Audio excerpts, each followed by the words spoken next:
నమస్తే అందరికీ. Welcome back to my channel. Today I want to share something very special and close to my heart. ఈరోజు శివరాత్రి సందర్భంగా మా పాప చతుర 9 ఇయర్స్ ఓల్డ్ అండి. తను ఐస్ క్యూబ్స్ యూజ్ చేసి ఇలా బ్యూటిఫుల్‌గా ఒక శివలింగం తయారు చేసింది.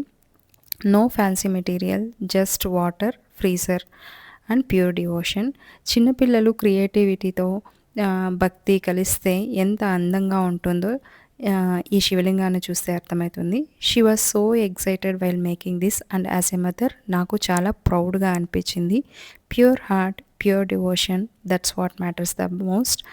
అండ్ తను యాక్చువల్‌గా మండే రోజు పుట్టిందండి. అందుకే తనకి శివుడు అంటే చాలా ఇష్టమని చెప్తూ ఉంటుంది. అలాగే ఈరోజు తను మార్నింగ్ ఫాస్టింగ్ కూడా చేసింది. మామూలుగా అయితే తన ఆకలికి అస్సలు తట్టుకోలేదు. అలాంటిది ఈరోజు ఫాస్టింగ్ చేసిందండి. మీ ఇంట్లో పిల్లలు కూడా ఇలా క్రియేటివిటీతో ఏమైనా చేస్తారా? కామెంట్స్‌లో చెప్పండి. Thanks for watching.